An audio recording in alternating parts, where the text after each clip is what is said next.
الحمد لله الكريم المنان على ما هدانا إلى الإسلام ووفقنا للإيمان وأنزل هذا القرآن الكريم بالبرهان وأرسل لنا أفضل الرسل بأفصح اللسان فله الحمد والشكر على هذه النعم العظيمة والآلاء الجسيمة. الصلاة والسلام على خير خلق الله وخاتم رسول الله الذي قال ما اجتمع قوم في بيت من بيوت الله يتلون كتاب الله ويتدارسونه فيما بينهم إلا نزلت عليهم السكينة وغشيتهم الرحمة وحفتهم الملائكة وذكرهم الله في من عنده وعلى آله وصحبه ومن اهتدى بهدي. وبعد، فقد وقفنا في الدرس الماضي عند قوله جل وعلا من سورة البقرة: تلك الرسل فضلنا بعضهم على بعض منهم من كلم الله ورفع بعضهم درجات وآتينا عيسى ابن مريم البينات الآية. فلنبدأ من هنا. أعوذ بالله من الشيطان الرجيم. تلك الرسل فضلنا بعضهم على بعض منهم من كلم الله ورفع بعضهم درجات وآتينا عيسى ابن مريم البينات وأيدناه بروح القدس ولو شاء الله ما اقتتل الذين من بعدهم من بعد ما جاءتهم البينات ولكن اختلفوا فمنهم من آمن ومنهم من كفر ولو شاء الله ما اقتتلوا ولكن الله يفعل ما يريد. يا أيها الذين آمنوا أنفقوا مما رزقناكم من قبل أن يأتي يوم لا بيع فيه ولا خلة يا أيها الذين آمنوا أنفقوا مما رزقناكم من قبل أن يأتي يوم لا بيع فيه ولا خلة ولا شفاعة والكافرون هم الظالمون. الله لا إله إلا هو الحي القيوم لا تأخذه سنة ولا نوم له ما في السماوات وما في الأرض من ذا الذي يشفع عنده إلا بإذنه يعلم ما بين أيديهم وما خلفهم ولا يحيطون بشيء من علمه إلا بما شاء وسع كرسيه السماوات والأرض ولا يؤوده حفظهما وهو العلي العظيم. لا إكراه في الدين قد تبين الرشد من الغي فمن يكفر بالطاغوت ويؤمن بالله فقد استمسك بالعروة الوثقى لا انفصام لها والله سميع عليم. الله ولي الذين آمنوا يخرجهم من الظلمات إلى النور والذين كفروا أولياؤهم الطاغوت يخرجونهم من النور إلى الظلمات أولئك أصحاب النار هم فيها خالدون. أعوذ بالله السميع العليم من الشيطان الرجيم.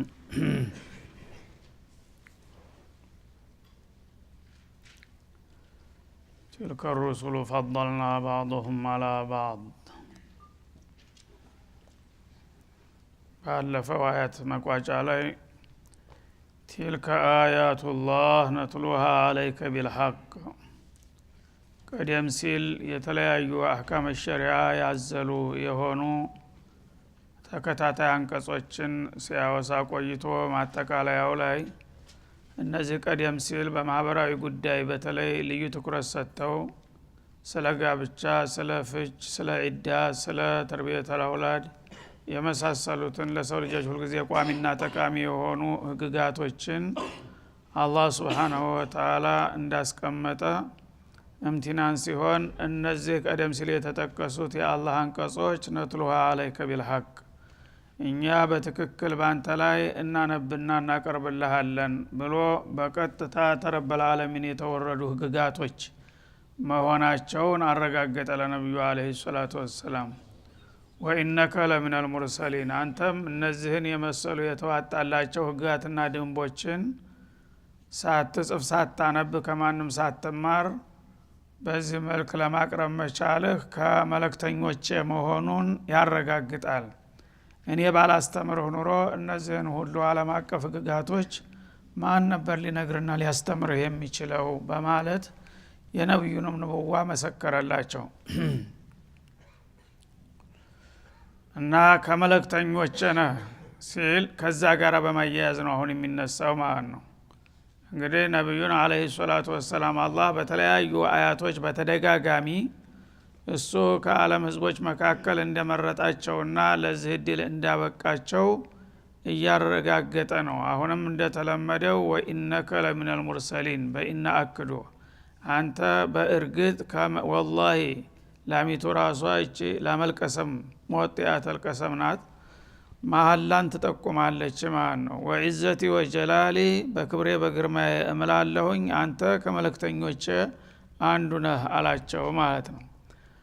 መለክተኞች ሲነሱ ደግሞ በርካቶች ናቸው። ያው በታሪካቸው እንደሚታወቁት ሁሉም መለክተኛ የተባለ ሁሉ በአንድ ደረጃ አለመሆኑን ለመግለጥ ደግሞ አያይዞ ምን አለ? ቲልከ ሩሱሉ ፈضልና ባዕضሁም አላ ባዕድ ቲልከ ሩሱሉ ልሙንተኸቡነ ሚን ዒንዲ ረቢህም ከጌታቸው ዘንዳ የተመረጡና ለዚህ እድል የታደሉ የሆኑት መለክተኞች ደግሞ ባዕضሁም ፈضልና ባዕضሁም ከፊላቸውን አበለጥናቸው አላ ባዕድን በሌላው ከፊል ላይ ይላል። ነብይ ሆነ ማለት ሁሉም ነብይ እኩል ነው ማለት አይደለም። ረሱል ሆነ ማለት ሁሉም ረሱል አንድ ደረጃ ላይ ነው ማለት እንዳይመስላችሁ። እነዛ ረሱሎች ደግሞ በየዘመኑና በየሀገሩ የመረጥኳቸውና ለዚህ እድል ያበቃኋቸው በደረጃ እስበርሳቸው ይበላለጣሉ።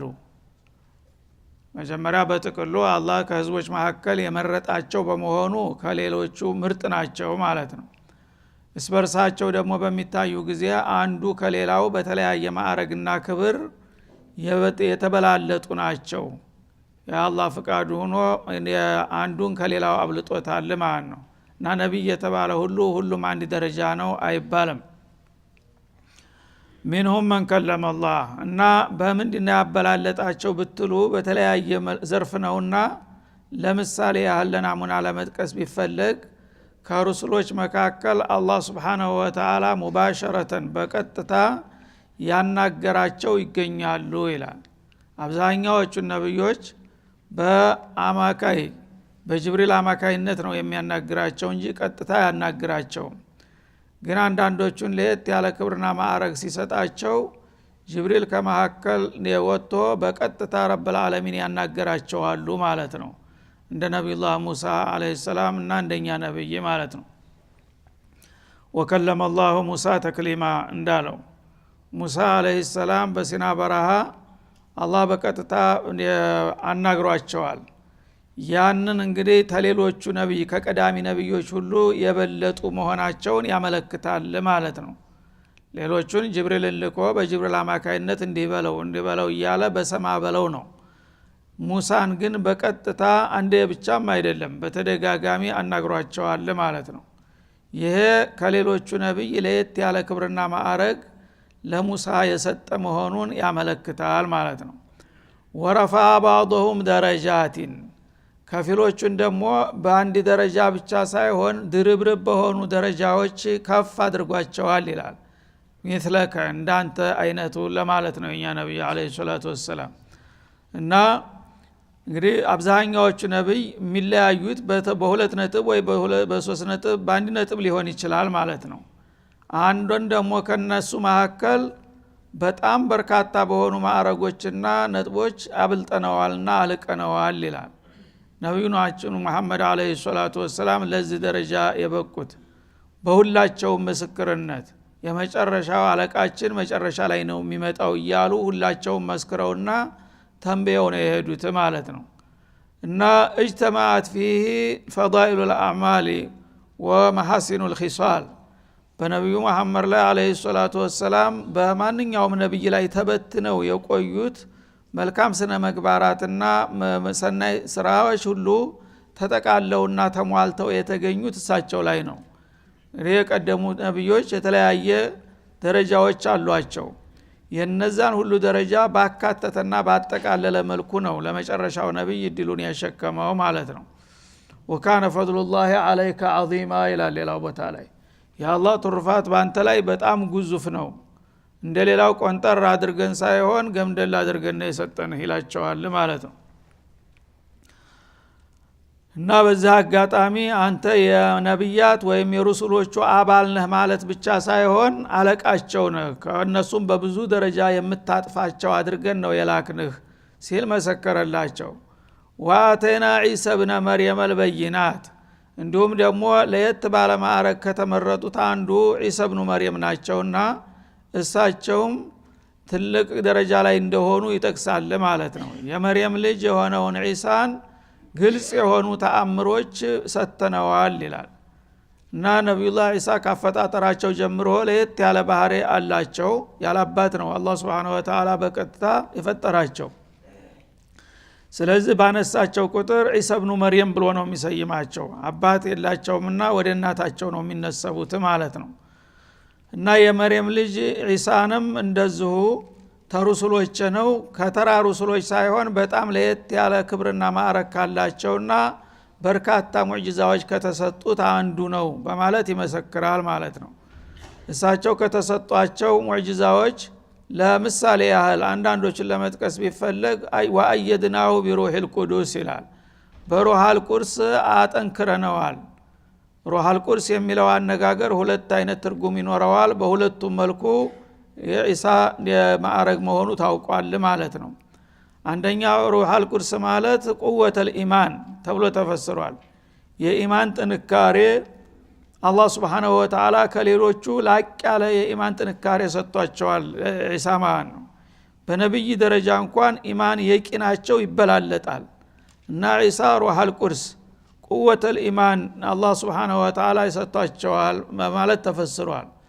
ሁለተኛው ሩሃል ቁርስ ማለት ጅብሪል አልአሚን የነብያቱ ሁሉ ኡስታዝ የሆነው ታላቁ የመላእክቶቹ ሊቅ ጅብሪል ለሱ ልዩ እንክብካቤ እንዲያደርጉለት አድርገናል ይላል ማለት ነው። እና እንግዲህ በይሁዶች መካከል ነውና የተላኩት። ይሁዶች ደግሞ በጣም አደገኞች ናቸውና ጥላትነታቸው በሰው ኃይል ለመጠበቅ በቂ ስለማይሆን አላህ ጅብሪልን ተጨማሪ ኃላፊነት ጥሎበት ነበረ ማለት ነው። እንደሌሎቹ ነብይ መልእክት ያቀበሉ መመለስ ብቻ ሳይሆን በቅርብ እንዲጠብቃቸውና እንዲንከባከባቸው እንዲረዳቸው ያደርግ ነበረ። ከዛም በተነሳ የመጨረሻ እርምጃ ሊወስዱባቸው ሲዘጋጁ ያው በተሰጠው ኃላፊነት በቀጥታ ወደ ሰማይ ይዟቸው የወጣው እሱ ነው ማለት ነው። ስለዚህ በታማኙና በታላቁ መላእክታችን እንዲረዳና እንዲደገፍ አድርገነዋል። ይሄንንም ማድረጋችን ለሱ ልዩ ደረጃ ትኩረት የምንሰጠው መሆኑን ያመለክታል። ከዛ በፊት የነበሩ ታላላቅ ነብዮች ጅብሪልን የሚያህል መላእክት ለነሱ ዘብ እንዲቆምላቸው የመደበው የለም ማለት ነው። ምናልባት በተወሰነ ጊዜ ድጋፍ ሊሰጥ ይችላል፣ ግን በቋሚ መልኩ በእንክብካቤ የሚያደርግለት አልነበረም ማለት ነው። እና ሩሃል ቁርስ ማለት ጅብሪል በሁለተኛው ትርጉም ማለት ነው። በጣም አላህ Subhanahu Wa Ta'ala የመረጠውና ያከበረው ፍጹም የአላህ ባለሟልና ቅዱስ የሆነ እንደ መላእክት ለዒሳ ጠባቂና ረዳት ሆኖ መመደብ ማለት የዒሳን ደረጃ ምን ያህል መሆኑን ያመለክታል። ማንኛውንም ተራ መላእክት ቢመድብላቸው ለጥበቃ ይችላል። ትልልቅ መላእክቶች አሉ ሌሎቹ፣ ግን የመላእክቶቹን ሊቅ ቁንጮውን ለዒሳ እንደ ዘብ አድርጎ እንዲጠብቁት ሌት ተቀን አካባቢው ሳትርቅ ጠብቀው ብሎ አላህ መመደቡ ለኢሳ ያለውን ክብርና እንትን የሚገልጥ ነው ማለት ነው። እና በዚህ መልክ ለናሙና ነው አሁን እየጠቀሰ ያለው። ነብያት በብዙ መቶ የሚቆጠሩ ናቸው። እነዛ ሁሉ ነብያቶች አንድ ደረጃ ላይ አይደሉም። ከነሱ ለምሳሌ አንድ ሶስቱን ለናሙና ልጥቀስልህ ማለት እንጂ ሁሉም ነብዮች የራሳቸው የሆነ መለያና የራሳቸው የሆነ ማዕረግ ክብር አላቸው ብሎ ሶስቱን እንደ ምሳሌ ጠቀሳቸው ማለት ነው።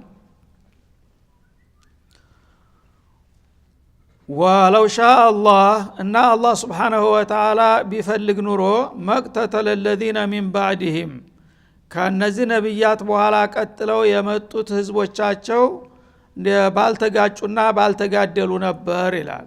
ሚን ባዕድ ማ ጃአቱሙል በይናት ግልጽ የሆኑ መረጃዎች ከደረሷቸው በኋላ እንግዲህ እነዚህ ነቢያቶች እንደ ነሙዘጅ ናሙና ነው የተጠቀሱት ማለት ነው። ሌሎቹም ነቢያቶች በየጊዜያቸውና በየሀገራቸው እንደዚሁ የማይናቁ ሙዕጂዛዎችና ተአምሮች ነው ይዘው የመጡት። እነዚህ ነቢያቶች ከጌታቸው ዘንዳ የተሰጣቸውን መረጃ ይዘው መጥተው ሐቅና ባጢሉን ኸይርና ሸሩን ኢማንና ኩፍሩን አብጠርጥረው ከነገሩና ካስተማሩ በኋላ የሰው ልጆች በዛ መልክ የተሰጣቸውን መመሪያ በአግባቡ ቢጠቀሙና ቢከተሉት ኑሮ ተዛ በኋላ መጋጨትና እስበርስ መቃረን የሚባል ነገር ባልመጣ ነበር ይላል። ወሳኝ የሆነ መረጃ ይዘው መጥተዋል በጥቅሉ ሁሉም ነብዮች ማለት ነው። እና የነብይ አመራር ያየ ህዝብ ከዛ በኋላ ወንድማማችነቱን ጥሎ ሊጋጭና እስበርሱ ሊጣላ አይጠበቅም ነበር። ግን እንዳለመታደል ሆነና የሰው ልጆች እነዛ ሁሉ ነብያቶች ያን ሁሉ አገልግሎት ሰጥተው ሂደው ዘወር ሲሉለት እንደገና ወደ አውሬነቱ ተመልሶ እስበርሱ ሲባላ ይገኛል የሰው ልጅ ማለት ነው። እና አላህ እንግዲህ ሱብሓነሁ ወተዓላ መሻአቱላህ ሳቢቃናትና የሰው ልጆች ወላ የዛሉነ ሙኽተሊፊን እንዳለው መጋጨታቸው ተፈጥሯዊ ባህሪያቸው ነው። በተለይ የጠባቂና መሪ ከለላቸው በቀላሉ ወዳውኑ ነው ወደ አውሬነት የሚለወጡትና እስበርስ የሚበጣበጡት። ያ ቀደም ሲል ያለፈ የጌታ ውሳኔ ነው። ያ ውሳኔ ባይኖርማ ኑሮ እንደ ነብዮች ትግልና አገልግሎት የሰው ልጆች ከነሱ በኋላ መለያየትና መጋጨት የሚባል ነገር ሊመጣባቸው ባልተጠበቀ ነበር ይላል ማለት ነው። መቅተተለ ለዚነ ሚን ባዕድህም ተነሱ በኋላ ያሉ ህዝቦች ለምሳሌ ነቢዩላህ ሙሳ ያንን የተቃናና የተሟላ የሆነ አመራር ያን ሁሉ ሙዕጂዛ እነ ፊርዓውንን እነ ቃሩንን እነ ሙሳ ብኑ ዘፈርን የመሰሉ ቀንደኛ ጣዖቶች አፍልሰው የሰው ልጆችን ወንድማማችነት ታጣመሩ በኋላ ይሄ ነሙዘጅ ሊረሳ የሚገባው ታሪክ አልነበረም። ከዛ በኋላ የሰው ልጅ በሳቸው ፈለግ እስከ ቂያማ ቀን መቀጠል ነበረበት ያን የመሰለ አመራር ማለት ነው። ግን ወዳውኑ እሳቸው እያሉ ራሱ እንኳን አላረፉላቸው። ከዛ እሳቸው ዘወር ሲል ደግሞ ሁሉም ነገር እንዳልነበረ ፈራርሶ ለቀጣው ነብይ ደግሞ ሌላ እንደገና ትግል ተከፈተለት ማለት ነው። እንዲሁ እያለ ያው ዒሳ ደግሞ መጡ። ዒሳም ያን ሁሉ ፍዳቸውን አይተው ከነጭራሹ እንዳውም መሬት ላይ መኖር አቅቷቸው ወደ ሰማይ እስከሚያርጉ ድረስ ሄደ ማለት ነው። ከዛ ነብዩ መሐመድ አለይሂ ሰላቱ ወሰላም መጡ።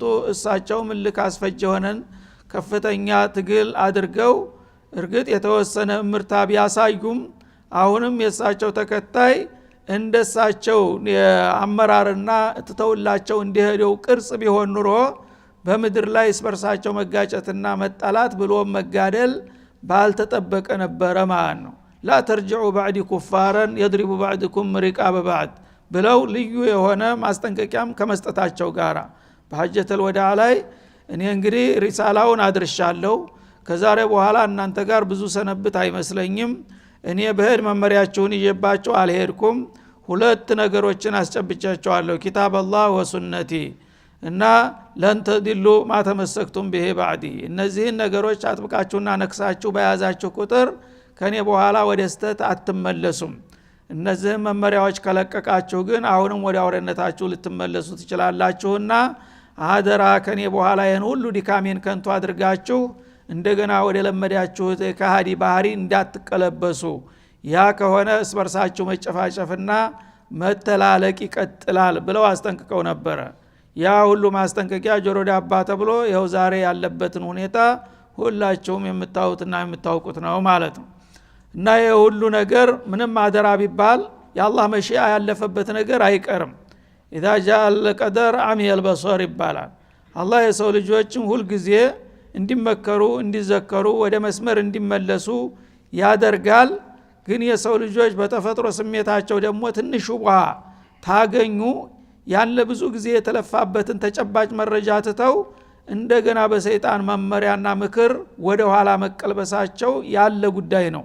በዛ መሰረት ተመለሱ እንጂ አለበለዛማ እንደ ነብዮች ጥሮትና እንደ ሰጡት አገልግሎት ቢሆን ኑሮ እስበርስ መጋጨትም ሆነ መጋደል ባልታሰበ ነበር ይላል ማለት ነው።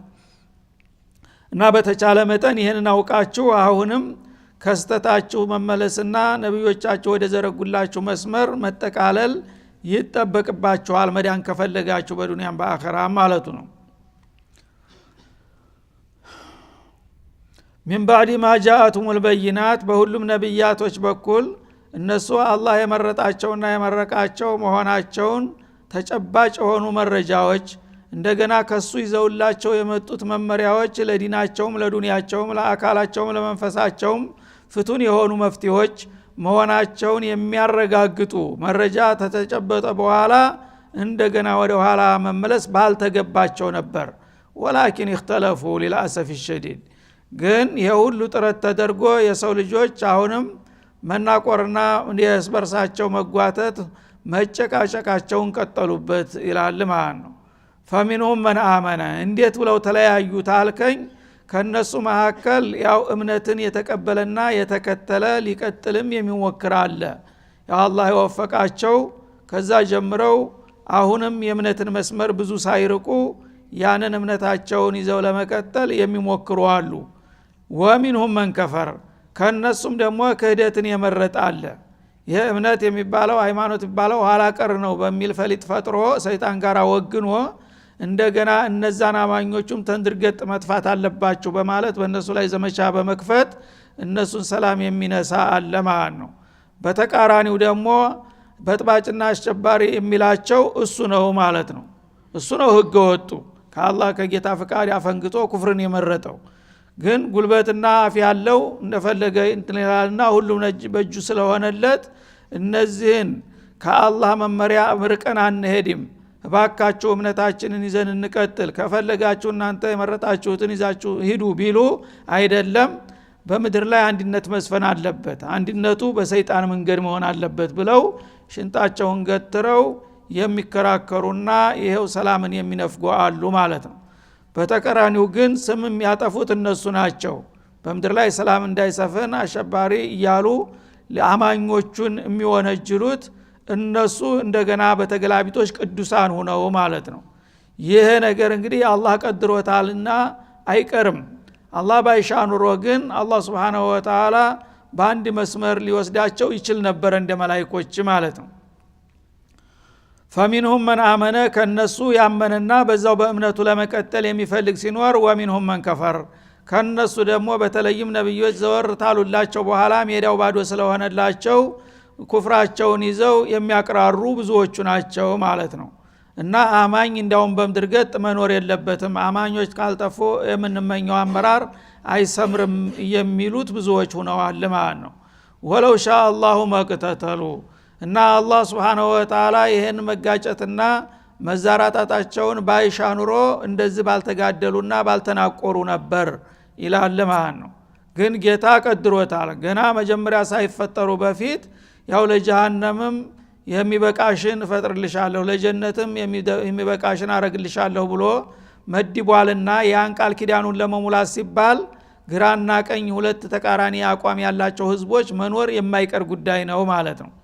ወላኪን አላህ يفعل ما يريد እና አንተ እንደዚህ አድርገህ አንድ ማድረግ እየቻልክ ለምንድነው ታዲያ ተቃራኒ አመለካከት የተከልክባቸው ትሉ ይሆናል።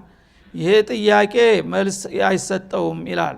አላህ የፈለገውን ያደርጋልና አላህ Subhanahu Wa Ta'ala يفعل ما يشاء ويحكم ما يريد لا يسأل عما يفعل وهم يسألون እንዳለው ይሄ እኔ የማቀው ሚስጥር ነው።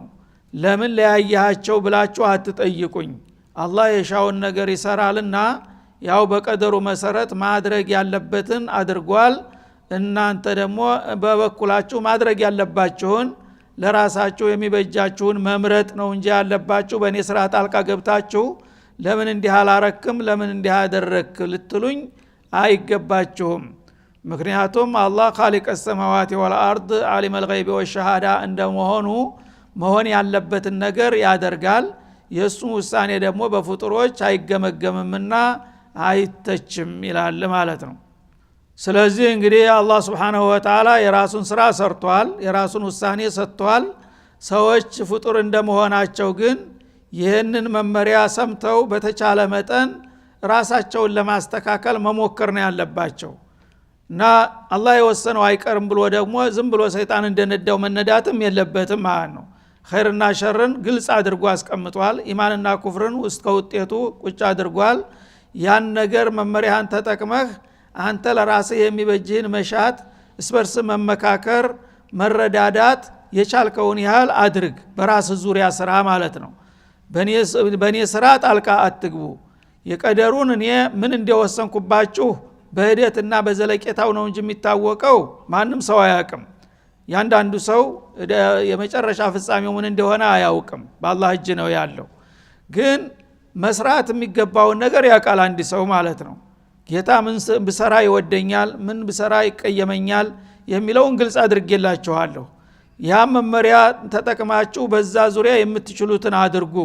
ከዛ አልፋችሁ ግን የኔን ስራ ምን ሽቶብኝ ይሆን ምን ፈርዶልኝ ይሆን እያላችሁ በኔ መግባት የለባችሁም። በራሳችሁ ዙሪያ ስሩ።